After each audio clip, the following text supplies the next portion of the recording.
To my channel. तो कैसे हैं आप सब लोग? आई होप कि आप सब बहुत अच्छे होंगे।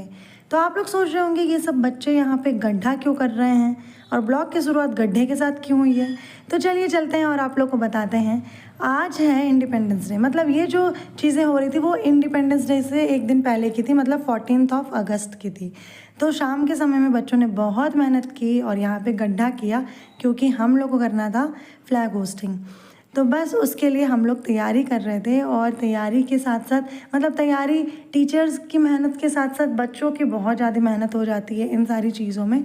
तो यहाँ पे 2 होनहार छात्र जो लड़कियों में थी छात्राएं और 2 होनहार लड़के में छात्र थे जो कि मेरा ब्लॉग भी शूट कर रहे थे और छोटी मोटी चीज़ें भी कर रहे थे। हेल्प बहुत कराया इन लोग ने, चारों ने मिल के। और एक दो बच्चे और थे जो पहले चले गए थे, ज़्यादा रात हो रही थी इस वजह से। तो यहाँ पे आप लोग देख सकते हैं इन दोनों को कितना ज़्यादा मस्ती कर रहे हैं। मुझे पता नहीं था कि ये लोग ब्लॉग बना रहे हैं, मतलब वीडियो शूट कर रहे हैं। तो यहाँ पे ये लोग वीडियो शूट कर रहे थे और काम हो रहा था, सारा चीज़ें डेकोरेशन वगैरह हो रही थी। झंडा जो छोटा वाला होता है उससे भी डेकोरेशन करना था, लेकिन मैंने थोड़ा अवॉइड इसलिए किया क्योंकि झंडा जब गिर जाता है ना, मतलब मान लो टेप वगैरह लगा रहे हैं और झंडा गिर गया तो फिर वो तो तौहीनता हो गई। तो इस वजह से झंडा नहीं लगाया था। लास्ट में लगाया 2-2 झंडा करके, लेकिन कोशिश यही की थी कि झंडा हमारा निकले मत, गिरे मत। तो फिर ये अगले दिन सुबह जो कि इंडिपेंडेंस डे था, तो हैप्पी इंडिपेंडेंस डे फिर से आप सभी को। यहाँ पे बच्चे आ गए थे, मतलब हम लोग कोशिश यही किए थे कि हम लोग का जो क्या बोलते हैं कार्यक्रम है, सारा कार्यक्रम हम लोग का 7:30 तक हो जाए कि बच्चे कोचिंग में भी आ जाएं और स्कूल भी चले जाएं।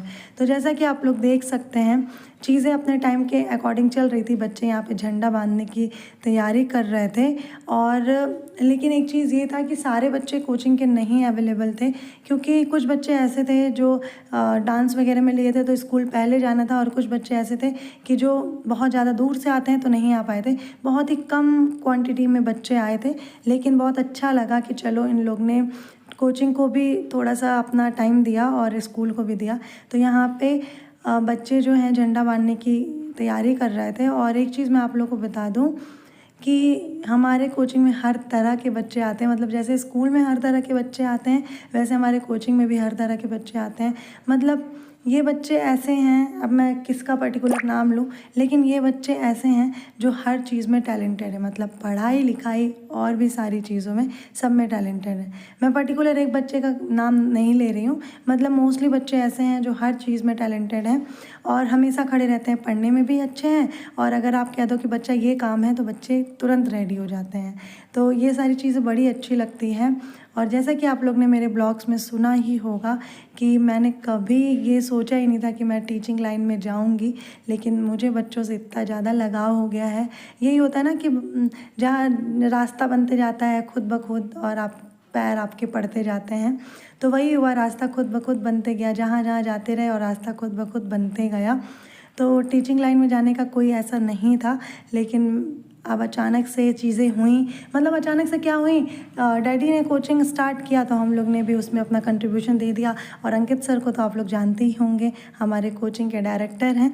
तो उनकी भी जॉब हो गई है गवर्नमेंट में, तो उन्होंने कोचिंग पढ़ाना छोड़ दिया है, लेकिन इंस्ट्रक्शन दूर से देते रहते हैं कि कैसे क्या करना है। और हम लोग भी अपने अकॉर्डिंग सारी चीज़ें करते रहते हैं। और बच्चे जो हैं बहुत ज़्यादा इम्पॉर्टेंट हैं हम लोग के लिए, इसलिए नहीं कि मैं उन लोग को पढ़ाती हूँ, इसलिए कि बच्चों का जो मतलब अपना पढ़ाई लिखाई है वो तो अलग ही बात है। बच्चे जो रिस्पेक्ट देते हैं हमें, जैसे बच्चे रिस्पेक्ट हमें देते हैं उसी तरह से हम लोग भी बच्चों को बहुत रिस्पेक्ट देते हैं। और ये रहता है ना कि पढ़ने में जो बच्चा तेज़ है वो तो है ही है, वो तो मतलब इम्पॉर्टेंट है ही, लेकिन जो बच्चा बहुत ज़्यादा वीक होता है ना उसके लिए भी हम लोग एक फाउंडेशन क्लास लेके चलते हैं, बच्चों को अलग से टाइम देते हैं। फ़ीस की कोई बात नहीं है, फ़ीस हमारी जितनी होती है उतनी ही होती है, चाहे बच्चा 1 घंटा पढ़े चाहे 4 घंटा पढ़े, लेकिन हम लोग एक एक बच्चों को ध्यान देते हैं कि कौन बच्चा, अगर कोई बच्चा 8th क्लास में है और वो प्लस माइनस भी नहीं जानता है तो हम लोग उसको भी टाइम देते हैं और उस चीज़ों तक ले जाते हैं, कवर अप कराते हैं। तो आप लोग भी मतलब मेरा ब्लॉग बहुत दिनों से देख रहे होंगे, जो लोग मुझे सब्सक्राइब किए हैं। ज़्यादा लोग तो अभी सब्सक्राइबर हैं अभी नहीं, लेकिन जितने लोग ने भी मुझे सब्सक्राइब किया और मेरे ब्लॉग्स देखते होंगे वो ज़रूर से जानते होंगे कि हमारे कोचिंग की फ़ीस क्या है, बच्चों को कैसे टाइम दिया जाता है, कैसे क्या होता है, और बच्चे खुद ब खुद ये चीज़ जानते होंगे। तो हमारा कोचिंग जो है ये है गोरखपुर में, रजही में एक जगह है एयरपोर्ट के पास, तो वहीं पे हमारा कोचिंग है। तो जिसको भी पढ़ना होगा वो बहुत ही कम फ़ीस में यहाँ पढ़ सकता है। मैं आज फ्री फ़ीस नहीं बताऊँगी, बस आपको ये बताऊँगी कि बहुत ज़्यादा कम से कम जितने में आप अब तक पढ़े होंगे उससे भी कम फ़ीस में हम लोग पढ़ाते हैं। पर्टिकुलर एक एक बच्चों पे ध्यान देते हैं। तो ये सारी चीज़ें हमारे कोचिंग में होती है। एक्स्ट्रा एक्टिविटीज़ भी कराते रहते हैं कि जिससे बच्चे जो हैं हर चीज़ों में अपने आप को मतलब कॉन्फिडेंटली रह पाएँ। मतलब जैसे होता है ना कि कोई बच्चा है जो 4 लोग के सामने खड़े होकर कुछ बोल नहीं पाता है, तो हम लोग कोशिश यही करते हैं कि बच्चा 4 लोग के सामने नहीं 1000 लोग के सामने बोलने की कोशिश करे। तो बच्चों को, हर बच्चे को बोर्ड पे बुला के एक एक चीज़ें बताई जाती हैं, एक एक चीज़ें सिखाई जाती हैं। बस बशर्ता ये हो जाता है कि बच्चे कोऑपरेट करें और उनके पेरेंट्स कोऑपरेट करें। फिर मतलब कोऑपरेट का मतलब ये है कि मैं जब बुलाऊं तो बच्चे एकदम अवेलेबल रहें पढ़ाई के लिए। मैं ये नहीं कह रही हूँ एक्स्ट्रा एक्टिविटीज़, पढ़ाई के लिए भी बच्चे हमेशा अवेलेबल रहें। संडे को भी एक्स्ट्रा क्लासेस चलती हैं हमारे यहाँ, जो कि बच्चों के लिए ही चलती हैं कि मतलब बच्चे जो हैं, मतलब एक होता है ना कि संडे के दिन एक एक्स्ट्रा क्लास जो चलता है उसमें हम लोग ना हफ्ते भर जो पढ़ाए रहते हैं उसका टेस्ट ले लेते हैं, जिससे बच्चा और भी ज़्यादा कॉन्फिडेंट हो जाता है, और भी ज़्यादा समझता है, और भी ज़्यादा अच्छे से चीज़ों को कर पाता है। तो इसलिए हम लोग सारी चीज़ों को ध्यान में रखते हुए जितना बन पड़ता है सब करते हैं। कुछ एक्स्ट्रा चीज़ें होती हैं जो मतलब नहीं अगर हम लोग कर पाते हैं तो आप लोग कमेंट करके ज़रूर बताइएगा कि और कोचिंग को आगे ले जाने के लिए, बच्चों को आगे ले जाने के लिए क्या क्या करना चाहिए। और यहाँ पे आप लोग वीडियो भी एंजॉय कर ही रहे होंगे। वीडियो में मतलब अभी क्या हुआ, झंडा वगैरह लगा दिया गया है, डेकोरेशन भी आप लोग देख सकते हैं कितना सुंदर किया है बच्चों में, और साथ के साथ यहाँ पे फ्लावर वगैरह भी लगाए जा रहे हैं। पिछले साल तक डेकोरेशन मैं अकेले करती थी, 1-2 बच्चे जो रहते थे वो मेरा साथ देते थे, लेकिन इस साल इतना अच्छा लगा ना, सारे बच्चे मतलब इतना एक्साइटमेंट के साथ कोचिंग आए थे और इतने एक्साइटमेंट के साथ मेरी हेल्प भी कराया इन लोग ने। सारी चीज़ें बहुत अच्छे से हुई और टाइम से सारी चीज़ें भी हो गई।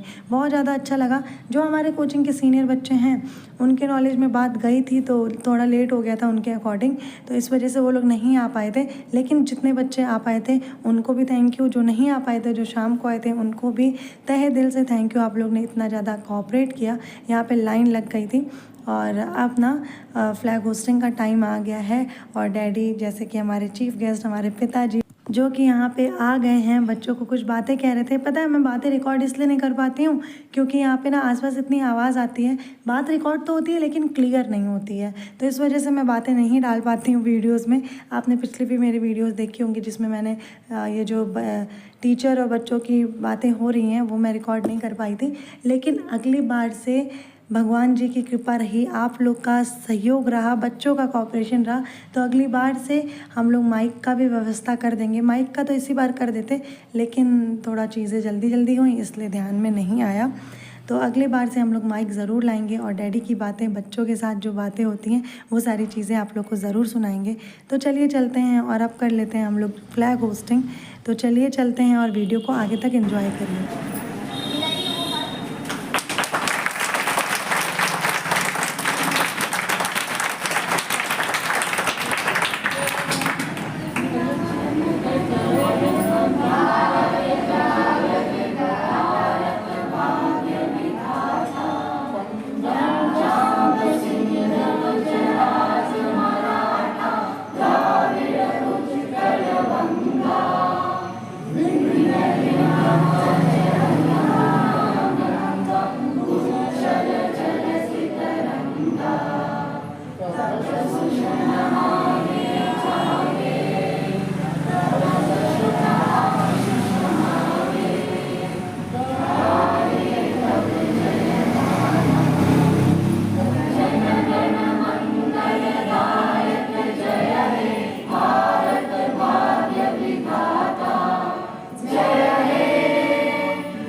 वंदे मातरम, वंदे मातरम,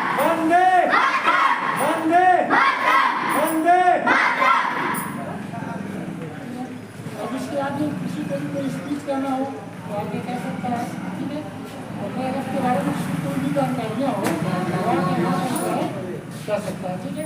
15 अगस्त जो है क्यों मनाया जा रहा है, क्यों मनाया जाता है भारत वर्ष में, क्योंकि आज ही के दिन हमारा देश आज़ाद हुआ था, ठीक है। 15 यहाँ पे हमारा हो गया है, झंडा फहर गया है और फिर पिताजी कुछ बातें कर रहे थे, तो वो भी देखते हैं क्या बातें हो रही है, क्या चीज़ें क्लियर हो पा रही हैं। तो सिर्फ बैठ के अध्ययन करेंगे और कोई उनको काम नहीं सौंपा जाएगा, इसीलिए क्योंकि पढ़ना तो सिर्फ बातें को है।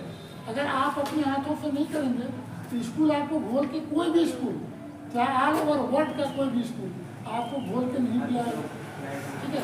करना आपको है, इसलिए इसको कहा ना कि गृह त्यागी, मैंने घर छोड़ के पढ़ाई करना, घर से हट के पढ़ाई करना, जहाँ घर का एटमॉस्फेयर वहाँ बैठ के पढ़ाई करना, तभी आप सक्सेस होंगे, तभी आप अच्छे से पढ़ पाएंगे, ठीक है।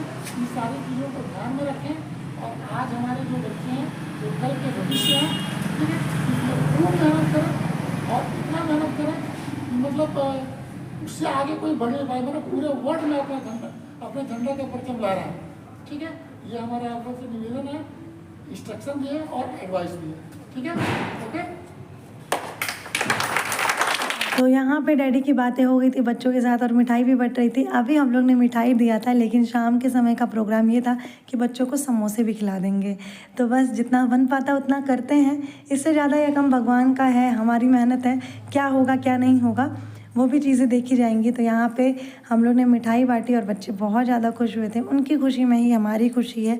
बस ये है कि आप लोग पढ़ो, आगे बढ़ो, पढ़ो भी, मस्ती भी करो। देखो इसके अलावा और फिर टाइम नहीं मिलता है।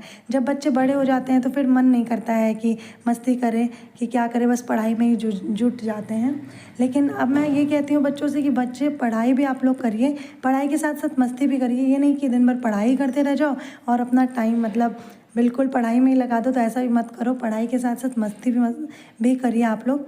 शाम का समय हो गया था तो जो बच्चे मिठाई मतलब सुबह नहीं आए थे उन लोग को मिठाई वगैरह खिलाया गया। आज जो था हमारे सीनियर्स क्लासेस की छुट्टी थी तो वो लोग नहीं आए थे, 1-2 बच्चे बस ऐसे ही आए थे और बच्चे नहीं आए थे। तो यहाँ पे ना मिठाई सबसे पहले बांटी गई थी बच्चों के बीच में। शाम का समय हो गया था और ये बस मेरे ही बैच के बच्चे हैं और जो सीनियर्स क्लास के बच्चे हैं उनके क्लास में मैं नहीं गई थी, सर ने दिया था, मतलब कि मेरे जो आकाश सर हैं उन्होंने दिया था, तो उसका मैंने शूट नहीं किया था। लेकिन मैं कोशिश ये करती हूँ जब भी ब्लॉग बनाती हूँ कि मैं छोटी छोटी चीज़ें शूट कर लूँ भाई, क्योंकि मुझे भी बाद में देखने में अच्छा लगता है और आप लोग को भी दिखाने में अच्छा लगता है। और मैं सारे बच्चों से कह देती हूँ कि ब्लॉग देख लेना, जो ब्लॉग उन लोग से रिलेटेड होती है वो मैं कहती हूँ कि आप लोग ब्लॉग देख लेना। तो यहाँ पे वीडियो शूट हो रहा था और आप लोग को ये ब्लॉग कैसा लग रहा है एक बार कमेंट करके ज़रूर बताइएगा, और हमारी मेहनत कैसी लगी ये भी कमेंट करके ज़रूर बताइएगा। और चैनल को सब्सक्राइब कर दीजिएगा, वीडियो को लाइक करिएगा, शेयर करना बिल्कुल भी मत भूलिएगा। और यहाँ पे मैंने मिठाई बांट दी थी, मैंने कहा पहले तुम लोग मिठाई खा लो, उसके बाद फिर समोसे खाना। तो बस अब आ गई थी समोसे की बारी, मैंने कहा लाइन से खड़े हो जाओ और सब लोग समोसे ले लो। छोटे बच्चों का एक्साइटमेंट तो अलग ही लेवल का रहता है, मतलब समोसे मिठाई, मतलब ये हम लोग के अंदर भी था, ऐसा नहीं हम लोग के अंदर नहीं था। मैं अपना बचपन सोचती हूँ तो लगता है अरे भाई कितने जल्दी बड़े हो गए, और इतने बड़े हो गए कि अब बच्चों को समझा रहे हैं, बच्चों को मतलब ये सिखा रहे हैं कि कैसे क्या करना है क्या नहीं करना है। बड़ा अच्छा भी लगता है, लेकिन वो बचपन के दिन ना फिर लौट के नहीं आएंगे। इसलिए मैं कहती हूँ कि सारे बच्चे 15 अगस्त 26 जनवरी रेगुलर स्कूल जाया करें, चाहे कोई भी ओकेज़न हो, चाहे कुछ भी हो। मतलब ये नहीं कि छुट्टी हो तब, छुट्टी के दिन नहीं, लेकिन जब भी मतलब हमेशा स्कूल जाया करें। हम लोग तो बारिश के दिन में ना डाइनिंग टेबल का पॉलीथीन ओढ़ के जाते थे। रेनी कोट नहीं हुआ करता था हम लोग के पास, डैडी खरीदते ही नहीं थे।